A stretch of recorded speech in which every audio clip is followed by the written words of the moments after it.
Hello, everybody. A very warm welcome again in my YouTube channel, which is dedicated to the political science, to the study of political science. I am Dr. Mahendra Kumar Meena, Assistant Professor, Government PG College, Banswara. इससे पहले की video व्याख्यान में हमने स्वामी विवेकानंद जी के समाज को, राष्ट्र को और विश्व को क्या देन रही थी उसके बारे में बात की थी, चर्चा की थी। And today we are going to discuss the relevancy of Swami Vivekananda and his thoughts, how his thought still makes sense, and how can we use his thoughts and his ideology to address the contemporary issues which the world, the nation and the society all are facing. So we will discuss in a broad context. तो चलिए शुरू करते हैं। एक विशाल संदर्भ में हम स्वामी विवेकानंद जी के विचारों की प्रासंगिकता, आज वर्तमान की वैश्विक, राष्ट्रीय और सामाजिक समस्याओं के समाधान में उनके विचारों के किस तरह से प्रासंगिकता है, इस बात को देखने और समझने की कोशिश करेंगे। तो शुरुआत करते हैं। भारत ही नहीं, विश्व में विवेकानंद के विचारों की तूती बोलती है। उनके विचार बहुत ही सार्थकता और गंभीरता के साथ सकारात्मक रूप से आज भी विश्व के हर कोने में स्वीकार किए जाते हैं, समझे जाते हैं। वर्तमान युग में भारत के अलावा अन्य राष्ट्रों को विवेकानंद के अध्यात्म की अधिक आवश्यकता है। In today's contemporary time, not only India but the whole world needs the thoughts of Swami Vivekananda, his spiritual wealth, his spiritual thoughts. We all need them. आज के भौतिक युग से अशांति और विचलन से मनुष्य अत्यधिक पीड़ित है। भौतिकतावादी कामनाएं, वासनाएं उसके मन को अशांत बनाए हुए हैं, विचलित किए हुए हैं। और ऐसी स्थिति में स्वामी विवेकानंद का वेदांत दर्शन और उसकी आध्यात्मिकता ही उसे धीरज और शांति प्रदान कर सकती है। In today's world, everybody is running behind the materialism. There is a blind marathon race for money, for material. And just because of this race, human being lost the peace, which we can say inner peace, a stability of mind, a balance of mind. We have lost it. In other words, we can say that we have been defeated by the materialistic approach. Everybody is running behind the material and money. This is not the world for a human being. This is not the ultimate goal of human being.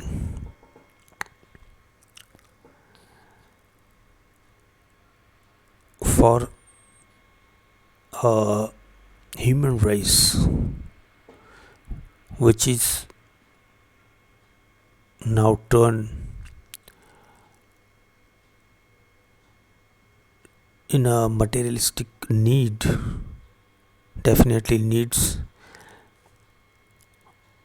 a ray of light, and that would come from the thoughts of Swami Vivekananda, and this makes his thought relevant, and his thought is now more and more relevant. Why? Because we need inner peace, and that could only be stemmed from the Vedanta philosophy. And Swami Vivekananda was the prominent spokesperson of Vedanta philosophy. So his spiritual thought, his philosophy, definitely we need today. हमें आज की तारीख में उनकी वेदांत दर्शन और उनकी आध्यात्मिक संपत्ति की अत्यधिक आवश्यकता है। आज विश्व के सभी राज्यों में जातिगत संघर्ष, वर्गों की असमानता विद्यमान है। In today's world we see that interstate, intrastate conflicts, class conflicts are now becoming more and more common in every part of the globe. We can easily witness the class struggle, the struggle on the basis of caste, the struggle on the basis of religion, and a terrible bloodbath.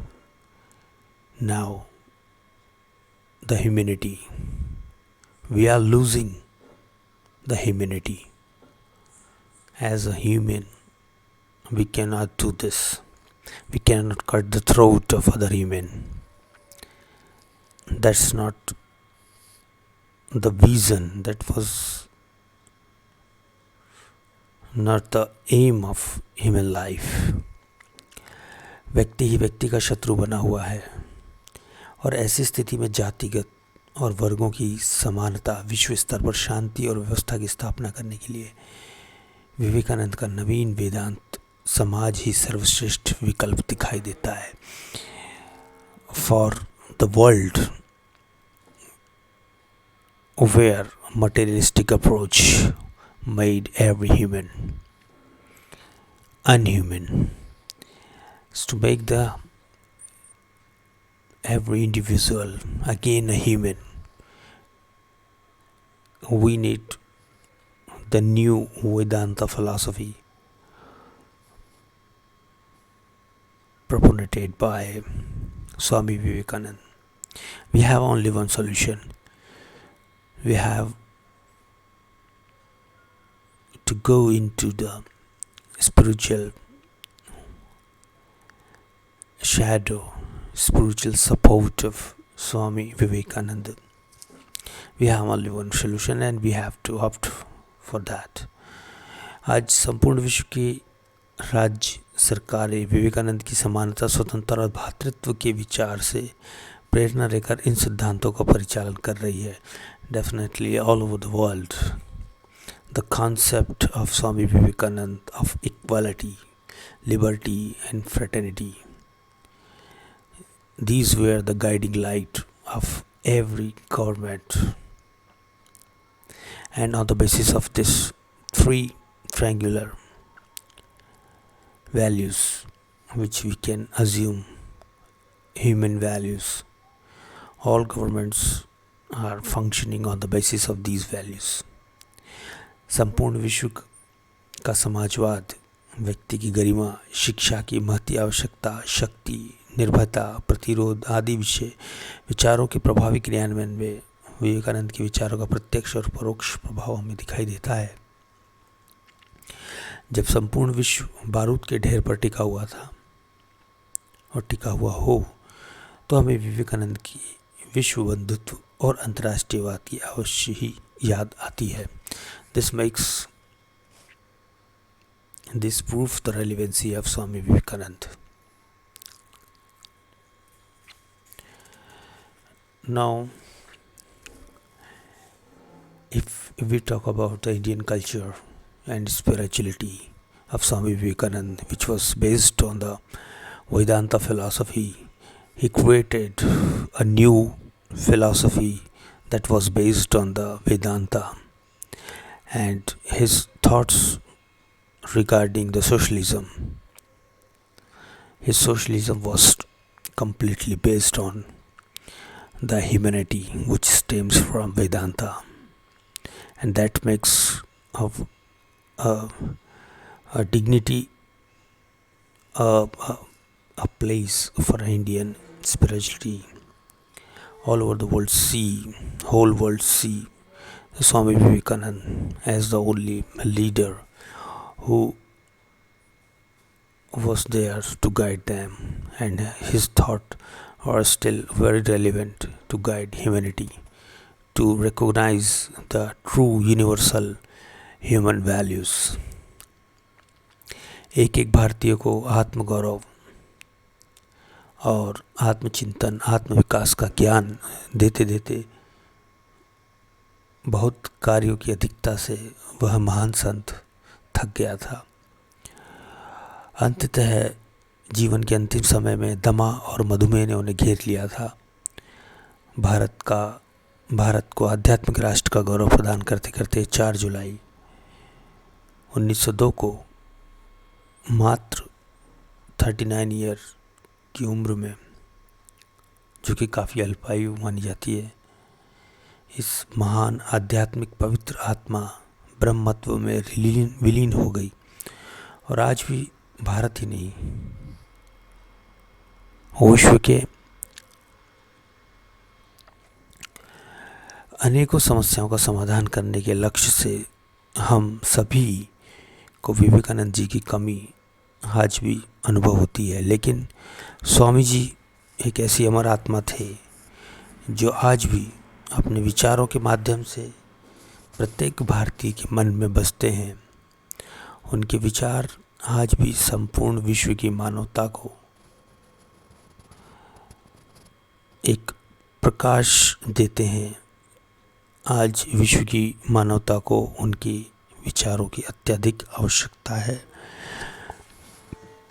और आवश्यकता इस बात की भी है कि उनकी विचारों को सही परिप्रेक्ष्य में समझा जाए। उनके विचारों को संकीर्णता के दायरे में बांध के नहीं देखा जा सकता। भले ही उनका दर्शन वेदांत पर आधारित था, भारतीय संस्कृति से उत्प्रेरित था, एक राष्ट्रवादिता का पुट लिए हुए था, परंतु फिर भी उनका दर्शन कदापि संकुचित आधारों पर आश्रित नहीं था। वेदांत का वैज्ञानिक विश्लेषण, वेदांत का सूक्ष्म विश्लेषण उनके विचारों को परिपोषित करता है।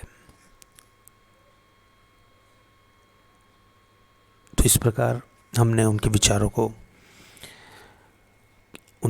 की प्रासंगिकता को आज देखने समझने की कोशिश की। उम्मीद है आपको ये वीडियो व्याख्यान समझ में आया होगा और परीक्षा में भी आप स्वामी विवेकानंद जी की देन और उनके विचारों की प्रासंगिकता को बहुत बेहतरीन तरीके से लिख पाएंगे। इसी उम्मीद के साथ हम इस वीडियो व्याख्यान को कंक्लूड करते हैं। आप सभी का वीडियो में बने रहने के लिए बहुत बहुत धन्यवाद। ये स्वामी विवेकानंद जी के अध्याय का अंतिम वीडियो व्याख्यान था, और इसके बाद हम मिलेंगे एक नए विचारक, एक नए समाज सुधारक, एक नई महान आत्मा जिसने इस भारत धरा पर जन्म लिया, और उनका नाम था स्वामी दयानंद सरस्वती। तो अगले वीडियो व्याख्यान में हम नए अध्याय स्वामी दयानंद सरस्वती से शुरुआत करेंगे और प्राप्त करेंगे उनके जीवन का परिचय। तो मिलते हैं अगले वीडियो व्याख्यान में। आप सभी का बहुत बहुत धन्यवाद। आपका समय शुभ हो।